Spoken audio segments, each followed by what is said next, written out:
Let's talk a little bit about what IronNet specifically does. I mean, not a day goes by that we don't talk about cybersecurity threats or attacks, and not a day goes by that we don't talk about the companies that are looking to counter them. What makes IronNet different?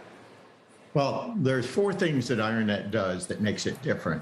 First, I'd like to point out what the executive order and what the administration is trying to do in the public-private partnership, getting companies to work together and the private and public sector to work together.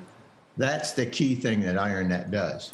In order to accomplish that, we have to be able to see threats that no one else can see using behavioral analytics. That's difficult, a lot of false positives, so you need an expert system and a great hunt platform. If you can anonymize that data, though, we can build a radar picture for cyber that allows companies, sectors, states, and nations to work together to see the threat in a way that allows our government to come in and help defend while the private sector does their portion of it. We believe that will fundamentally change the way people think about cybersecurity.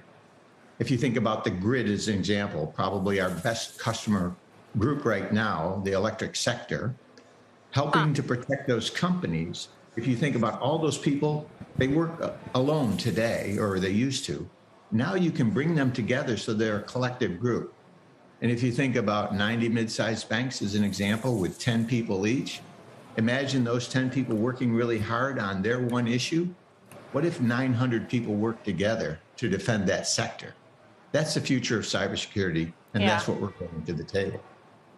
You talk about public-private partnership. I mean, as somebody who was a four-star general in the public sector for the U.S. military and is now, the co-CEO of a private sector company, I wonder how you would assess the current cybersecurity threat. And I ask that not only because of some of the hacks and attacks and ransomware, et cetera, that we have seen, but also as we see everything that is playing out in Afghanistan right now and other areas of the world, the geopolitical landscape in general, how it comes back to, I guess, the evolving nature of warfare and conflict and what it means for a company such as yours in terms of demand. Yeah, that's an excellent laydown, Morgan, of what you just said. If you think about the attacks, what we've seen from the SolarWinds attack, what we saw on the attack on Microsoft, what we see on the Colonial Pipeline, what we see on JBS, the beef maker, when you look at all those attacks, those are nation-state and nation-state-like attacks on our country. The problem I had when I ran U.S. Cyber Command, I couldn't see attacks on our private sector. Our government's here to defend the nation, but we couldn't see it. Somebody has to build that picture so the government can see those attacks in time to stop them, not respond to the incident after the fact, but to prevent the attack. You bring out a great point, especially in warfare. When you think about what happened in World War II, it was pointed out that the role of air power in World War II helped change that and Enigma. Now look at the future. What's the future? You hit it exactly right. Cyber. Our adversaries are going to use cyber to go after the country in the areas where we are most vulnerable.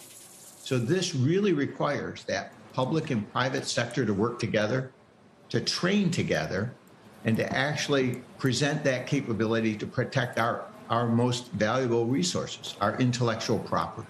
That's what we need to do. Shepard Smith here. Thanks for watching CNBC on YouTube.